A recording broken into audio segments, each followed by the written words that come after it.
다시 생각해보는 임진왜란 그 두 번째 시간입니다. 드디어 올 것이 왔습니다.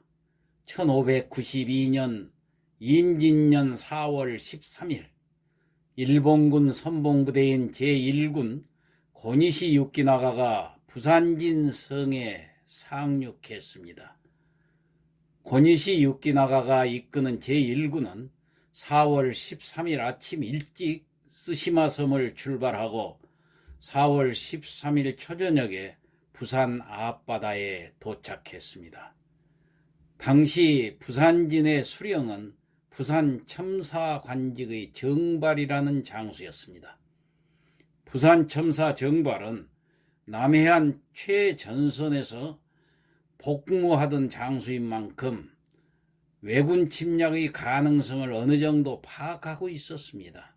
정발은 틈틈이 군사들을 훈련시켰고 그날도 마찬가지로 군사훈련 겸 사냥을 하고 있었습니다.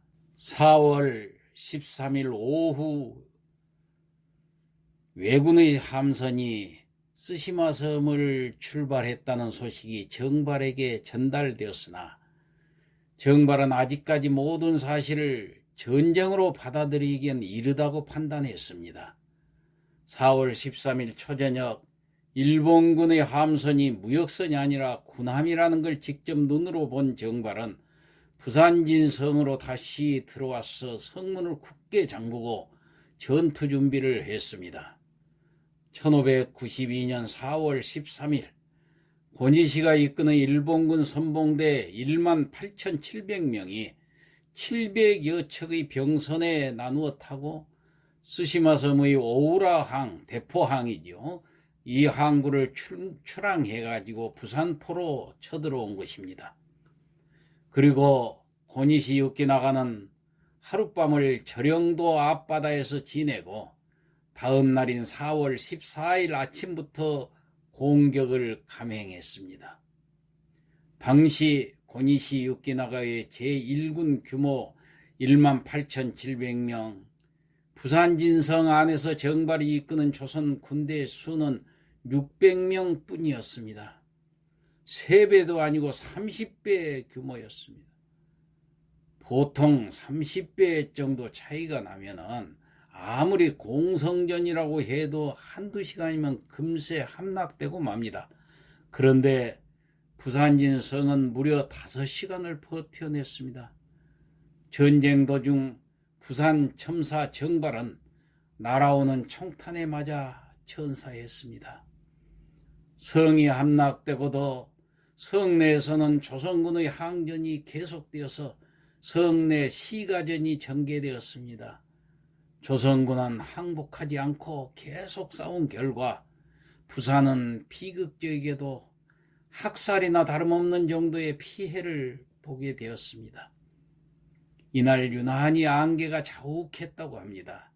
일본 측 피해는 적었지만은 5시간이나 버텨냈던 그 부산진 성에서 고니시 유키나가는 꽤나 놀라고 당황했다고 합니다. 이 전투를 부산진 전투라고 하지요. 부산 첨사 정발은 적과 싸우다 전사했고 부산성은 함락되었습니다. 이때 이 부산 첨사 정발은 나중에 검은 갑옷을 입고 싸웠다고 해서 일본군들이 흑이 장군이라는 칭호도 붙여주었습니다. 전후 일본 측에서도 정발의 그 전공을 아주 높이 평가하고 있습니다. 고니시의 일본군은 부산진성 함락하자마자 동래성으로 향했습니다. 당시 동래성은 동래 부사 송상현이 지키고 있었는데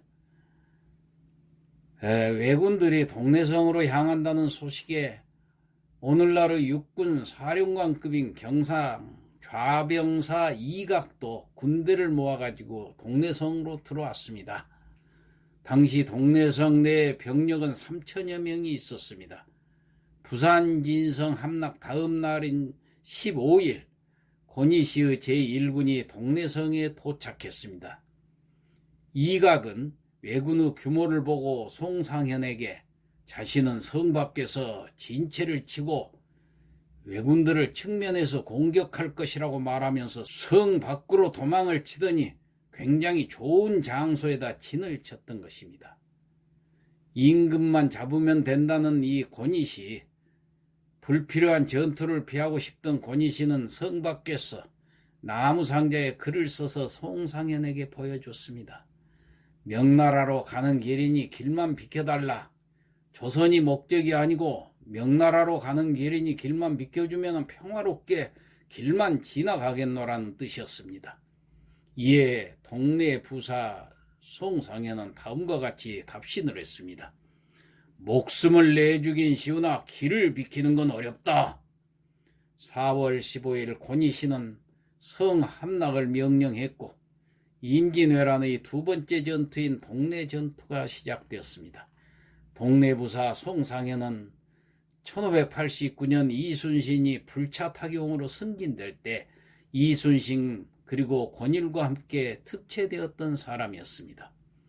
아주 유능한 인물이지요.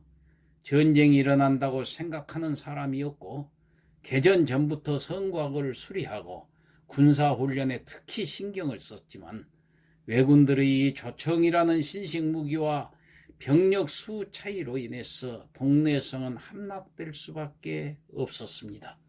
상황이 불리하게 돌아가자 이각을 붙잡고 사정을 했지만은 예상대로 도망가 버렸던 것입니다.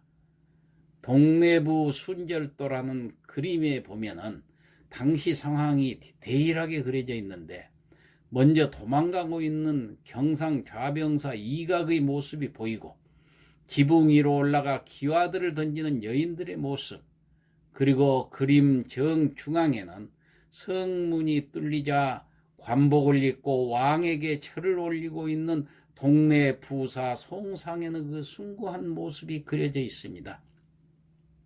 송상현은 왕에게 절을 하고는 다시 싸우러 나가서 전사를 하게 되는데 적이 성 안으로 들어오자 송상현은 최후를 감지하고 조복으로 갈아입고 북쪽을 향해 4번 절한 다음에 가지고 있던 부채에다가 고향의 아버님에게 보내는 유시 한 수를 남기고 일본군에 의해 살해되게 됩니다.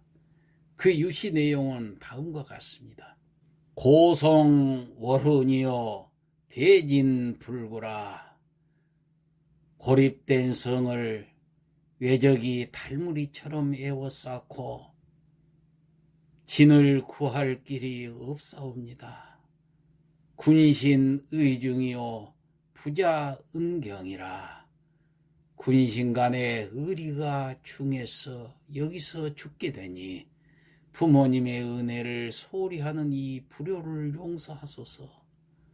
송상현 부사가 이렇게 장엄하게 순절하는 동안 경상도를 지켜야 하는 그 조선의 수군은 도대체 무엇들을 하고 있었을까요?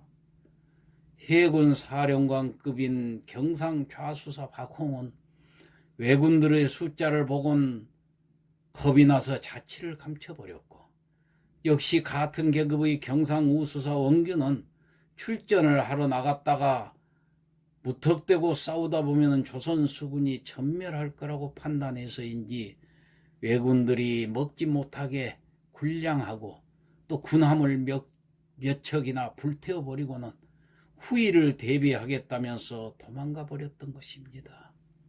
자, 다음 시간에 계속하겠습니다.